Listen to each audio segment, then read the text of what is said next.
Genel anlamda biz eczane teknisyenlerini en çok yıpratan konu çalışma süre ve saatlerinin uzun olması ve cumartesi tatilinin bazı illerde yürürlükte olmaması. İş kanununa göre haftada 45 saat çalışılması gerekirken cumartesi ile birlikte 60 saat çalışıyoruz neredeyse. Birinci basamak sağlık kuruluşu olan eczanelerin tüm Türkiye genelinde bir standarda kavuşturulması elzem hale gelmiştir. Elbette aynı mesai süreleri içerisinde Hakkari ile Edirne'nin açılış kapanış saatleri farklılık gösterebilir. Ayrıca cumartesinin de pazar gibi tatil olacak şekilde sabitlenmesi gerektiğini düşünüyoruz. İstanbul gibi sahili illerde 2429 sayılı kanun hükmünde yürürlüğe giren 29 Ekim Cumhuriyet Bayramı ile Ramazan ve Kurban Bayramları arefelerinde saat 13'e kadar yarım gün çalışma uygulamasının ülke genelinde de yürürlüğe konulmasını talep ediyoruz. Mesleki eğitim istiyoruz.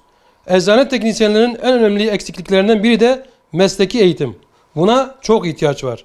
Özellikle mesleğimizde edindiğimiz bilgi ve beceriler dışında hastalarla iletişimin daha üst seviyeye çıkartarak donanımlı bir eczane teknisyeni olarak görevimizi daha verimli icra etmemiz hem eczane hem de toplumsal saygınlık açısından çok önemlidir diye düşünüyoruz.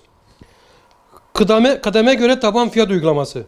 Eczane teknisyenliği mesleğine uzun yıllar hizmet etmiş meslektaşlarımızın birçoğu ne yazık ki asgari ücretle geçimini sağlamakta, kademe göre taban fiyat uygulaması belirlenerek hayata geçirilmesi gerektiğini düşünüyoruz.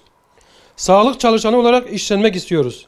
Birinci basamak sağlık kuruluşu olan eczanelerde çalışan eczane teknisyenlerinin tüm özel, resmi, kurum ve kuruluşlarda sağlık çalışanı olarak veri sistemlerine TC kimlik numaralarıyla işlenmesi, ötekilerin yararlandığı imkanlardan yararlanmalarının sağlanmasını ve onlar için sağlık çalışanı olduklarını belirten kimlik kartlarının eczane teknisyenleri için de temin edilmesini talep ediyoruz.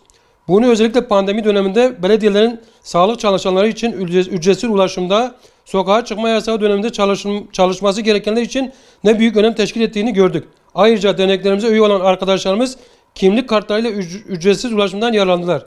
Üye olmayanlar ve kartları olmayanlar ise büyük zorluk çektiler.